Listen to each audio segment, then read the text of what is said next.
Being a kid, especially a black kid and a black boy back in the day, was confusing, dangerous, fun, and alluring. There were so many mixed messages of how to be, what was cool, what was right, who to emulate, and who to disavow.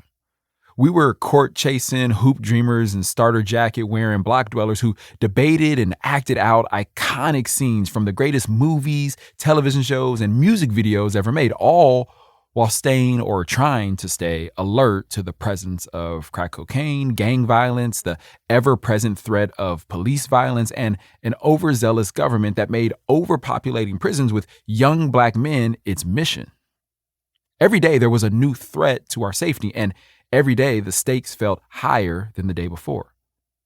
To be afraid and intrigued at once was ordinary.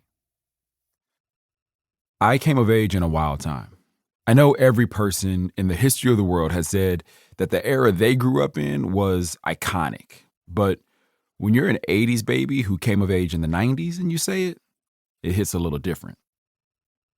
Reaganomics, inflation, Hollywood shuffle, the war on drugs, people of color, the rise of hip-hop, Scarface, Michael Jackson sleeping in a hyperbaric chamber with a pet monkey, the golden era of the NBA, the Chicago Bulls, the first cell phone, do the right thing. 1 billion people watched Prince Charles and Princess Diana get married, crack cocaine, prison population boom, Coming to America, Cabbage Patch Dolls, Whitney Houston, Top Gun, CD players, HIV/AIDS, 24-hour news channels, school days. 83 million people watched to see who shot J.R. Ewing, Back to the Future, Michael Jordan, Can We Talk for a Minute? The rise of the Bloods and Crips, Yo Mama jokes, Teenage Mutant Ninja Turtles, Harlem Nights, The Personal Computer, Cleo the Psychic, MTV, Three Strikes Law, The Gulf War, He Got Game. I did not have sexual relations with that woman. The Real World, Dial-Up Internet, Hey Macarena, aight. Pagers, Tupac, 95 million people watched the O.J. Simpson verdict, Sony PlayStation, Aaliyah, Ebonics, Cuban Adjustment Act, Boys in the Hood, Tamagotchi Eggs, Tony Robbins, It Never Rains in Southern California, Juice, Seinfeld, The Unabomber, The Notorious B.I.G., The Fresh Prince of Bel-Air, Rodney King, Hooked on Phonics, Love and Basketball, Clinton Crime Bill, Jay-Z, Dead Presidents, The 1992 Dream Team, Matthew Shepard, and the first gene therapy trial, Janet Jackson, NAFTA, In Living Color, Oklahoma City bombing, Toy Story, Anita Hill, Crystal Pepsi, Oprah, Forrest Gump, Destiny's Child, Doc Martens,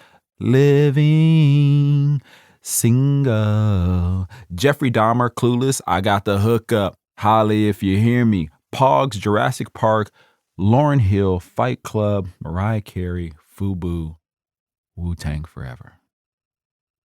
If young you was anything like young me, then you needed something to give you some semblance of control in a chaotic and uncontrollable world. That's how Mikey, my imaginary friend, came into my life. And before we get started talking about imaginary stuff, I have to be real with you. For a long time, I thought I was the kid Haley Joel Osment from The Sixth Sense. And maybe, just maybe, there was the possibility I was seeing dead people. Or maybe I was the less dramatic version, Whoopi Goldberg in Ghost.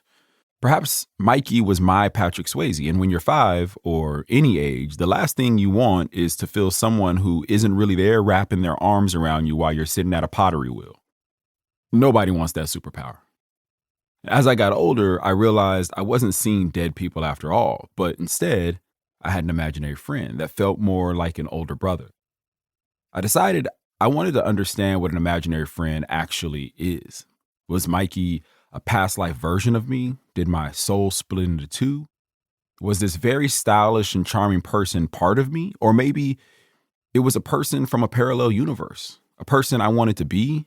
What exactly is an imaginary friend? And why did I have one?